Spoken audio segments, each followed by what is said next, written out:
Hello, this is Jennifer Petersen, and welcome to the Tea Pods podcast. This is the show for tea enthusiasts. It's all about tea education, tea travel, and tea business. It's time to get started. Let's welcome today's guest. Hello, she believes in the power of good food and hospitality. She improves lives and she creates many, many friendship circles. She's a tea entrepreneur, a fabulous professional cook, a tea entrepreneur, and a vintage dealer. With the encouragement and support of her husband, children, and friends, she's remodeled a 1917 craftsman house into a destination tea business. She's in the process of building and expanding a new location that will showcase her tea, baking skills, and beautiful flower and herb gardens. Our special guest today is Melanie Holsti. We call her Mel. Good morning. Good morning, Jennifer. Mel, help us get through here. Here we're looking today at the entrance to the Ironstone Cottage, but you did some great things inside too. We spent the largest part of our time on the inside. Most of the outside work we ended up having to contract out. But this first slide that we have here is our menu for our dine-in guests. We changed it around on a monthly basis, which that involved a fair amount of time spent on Canva, moving text around, changing descriptions, changing out dishes, and then time spent printing, folding, replacing pages in the menu covers. But the advantage of that is that we were able to adjust pricing, introduce new dishes, swap out things that were becoming more expensive because they were going out of season, or things that didn't sell well. Working on a menu like this, it's really important that any graphics that you use, that you have the rights to use them. Just because you found something on the internet does not mean that you have the legal right to use it, especially to use it in a way that makes income. And it's one of those things that you could do a whole podcast on that subject all by itself. So when in doubt, use graphics that you created and photos that you created. And you like Canva a lot, don't you? I mean, you use Canva quite a bit. That was the easiest thing for me to quickly learn and to make it do what I wanted it to do. There are a lot of programs out there, but some of them have quite a steep learning curve, and this one was really easy to learn. Well, this is a real variety across the board. If anybody came in and they just wanted a little bit of something to eat and a cup of tea, they could get that, or they could go on to your like a regular heartier menu. So I love this. And explain on this page about the QR code and some of the things that you have on the bottom. What does that tell us? The QR code, you could scan that while you were sitting waiting for someone to come take your order, or while you were looking through the menu, and would allow you to sign up for our birthday club and our anniversary club email lists, which was part of how we built up our email contact list. And then the other two icons show our social media handles so that people could follow us and see what our soup of the day was, and pictures of what our various dishes looked like. So you're constantly keeping in touch with your guests, right? And building your following. Absolutely. Mm-hmm. Well, this looks wonderful. Tell us about this. So that one was a dish that we called a light tea for two. And so the guests could choose from 2 sandwiches off of our regular menu, and we'd cut them into finger sandwiches, 2 scones, the mock clotted cream, and then jam or lemon curd. And then they also got to choose a pot of tea to share between them. And that allowed us to offer a smaller, more affordable version of the afternoon tea without destroying the workflow in the kitchen during lunch service. And this one is the light fruit tea. And we offered this one with seasonal fruits, fresh fruits, vanilla, Greek yogurt, and then a pot of the customer's preferred tea. For those excuse me for interrupting, but for those that are listening to audio as opposed to maybe seeing this in video version, would you please describe this? You've got a clear oval plate. So these were like little vintage snack sets that would clear glass and have a pressed design in them, and they have a place for a little cup. And so we used little bitty, I think there were like 3-ounce cups that we ordered from Webstaurant store, and put the Greek yogurt and then some of the fruit, and then scattered it around the cups in an attractive presentation. It really is colorful between the sliced apples and the strawberries. Then in the middle with, I mean, you've really got a red, white, and blue plate going here. And then the cup of blueberries in between is very healthy, as well as the presentation's gorgeous. And you called it the fruit tea? Yes. And then you had a selection of salad plates as well. Right. Just about all of our chicken salads and some of our sandwich options could be also on a green salad. This particular one is a mango chicken salad, and it featured mangoes, cashews, chicken breast, marmalade, grapes, ginger, nutmeg, and I think mayonnaise. And this is one of my personal favorites. And then that was garnished, of course, with the colorful spring mix lettuce. And then we had the different colors of cherry tomatoes and sliced cucumbers on the plate. And then the guests could choose dressing if they wanted. And that came with our house special, which was a sorghum molasses scone, and then the mock clotted cream.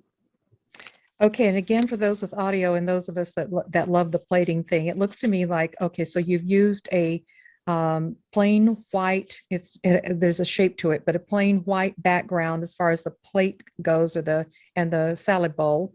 And then the salad greens first for plating. You've got your mango chicken salad in the middle, scooped in the middle, mounded in the middle. And then the surrounding colors are cherry tomatoes, half cherry tomatoes of Yes. both yellow and red, thin sliced cucumbers, and your garnish on the side is also a strawberry. So you get the color of the orange golden color in the middle, then it's got the pops of other color, and just that strawberry on the side is amazing. That's beautiful. And what did you say was in the spread, Mel, by the scone?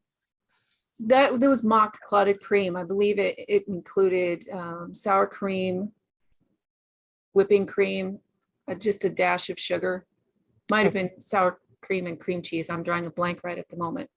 But the regular real clotted cream was so hard to come by where we were. We ended up just going with a mock version of it that we could make from ingredients we already were using in other dishes. Well, tell you a Jennifer story, before I knew about a Plowman's Lunch and what that really meant, was on a trip, and I was in Turkey. And in Istanbul, things were very expensive. And also at night, not only was I on a budget, but at night, you just don't go out. You stay for safety purposes. You just don't go mangling on the street. So I looked at the menu, and the least expensive thing on it was called a bread plate. And the bread plate came with a pot of tea. And I thought, okay, I can handle this. Even if it's just bread and a cup of tea, it's okay. And what came was basically a Plowman's Lunch. It had this little tiny apple, and then rows of cheeses and meats and crackers and bread. And I promised God that if I never did anything else, if I ever had a tea room, I would have that bread plate on there. And I did. And so up comes your beautiful Plowman's Lunch. Tell us about this. So the Plowman's Lunch consisted of a row of water crackers, and then sliced apples and a small bunch of grapes and sliced cheeses. And then we used sliced roast beef and sliced turkey breast. And then there's a little dish of, I believe it was a zucchini relish that we used. That was part of it. And then I believe we also offered a pot of tea with that. And honestly, the biggest challenge with that was getting customers to not expect us to bring them a sandwich. Well, for those of us that are really looking for lunch, Plowman's Lunch is perfect. And it's healthy. Right. Oh dear. You had a pastry case as well. Wow. We did. We made the chocolate cake that you can see in the bottom there is a black bean cake. It does not contain any flour. So the recipe is gluten-free. We never ever advertised that our facility was gluten-free, because it absolutely wasn't. But at least that dessert did not contain gluten. And the other things that we have in there in this picture are almond cookies, which were just absolutely a wonderful seller from the word go. And I think we had some lemon poppy seed muffins. Can't tell what kind of muffins is next to that. And then we had little raspberry tarts, which those are just the cherry pie bar recipe that every church cookbook in the country has. And we just use raspberry pie filling instead of cherry, just for something different. And then at the bottom of the case on the right-hand side, we had coconut cake, which was also a fabulous seller for us. And then we always had seasonal florals, or in the fall, we had little plastic pumpkins and fall leaves just to kind of fill in the space and make it more visually appealing. Well, I did not know until recently that coconut cake was one of the things that we inherited from the British during colonial times. And so it was a big hit, and it has stayed that way, especially in the South. Coconut cake is really popular. Now, for those of us that may be in the wholesale business, when you were buying the for the pocket pies, the little hand pie kinds of things, that container, and the ones for the muffins, where did you source your papers and your little cups? The little pie tins, I believe I ordered off Webstaurant store. And they sell through Amazon. So if you search Amazon, you can find pretty much all of the things that they sell. And I think that the muffin liners, actually, I did order off Amazon because we were small enough. I just couldn't order thousands and thousands of anything. And first of all, ever go through it. And second of all, have a place to store it. Right.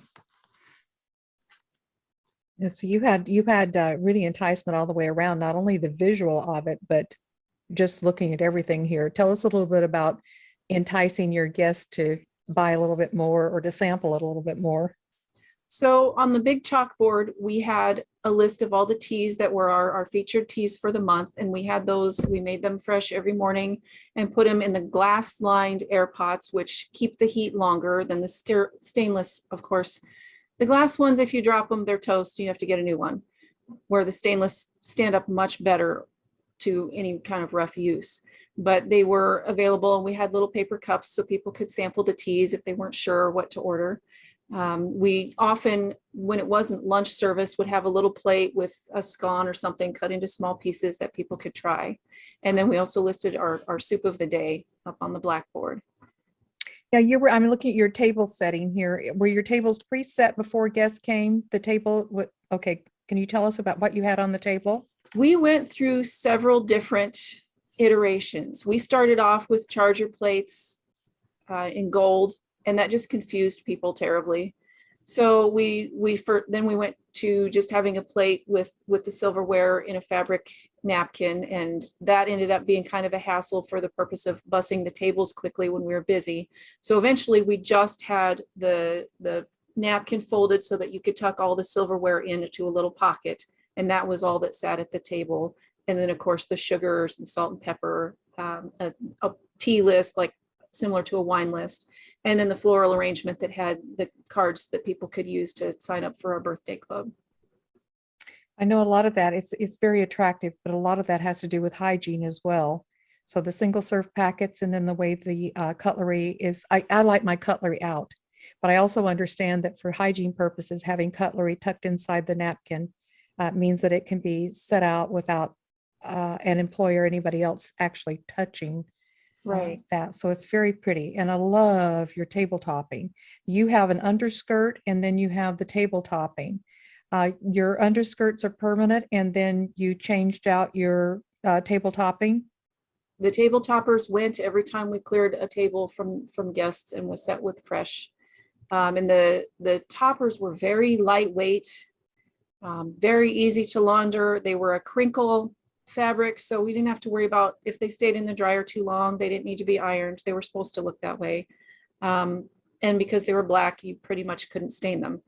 The underskirts were a little heavier duty, but also something that was permanent press and didn't stain easily because we did all of our laundry in-house. And we would swap them out seasonally. If somebody was doing a birthday party, we would try to incorporate toppers that fit with balloons or florals or whatever they were bringing in. Well, the organization really helps on time too, because when guests are just flooding in and you're really busy, don't have time to think about all the details. So having this set up with the samples, the signage, everything that can assist in the background with having without having someone directly. It's self-explanatory and it's very pretty.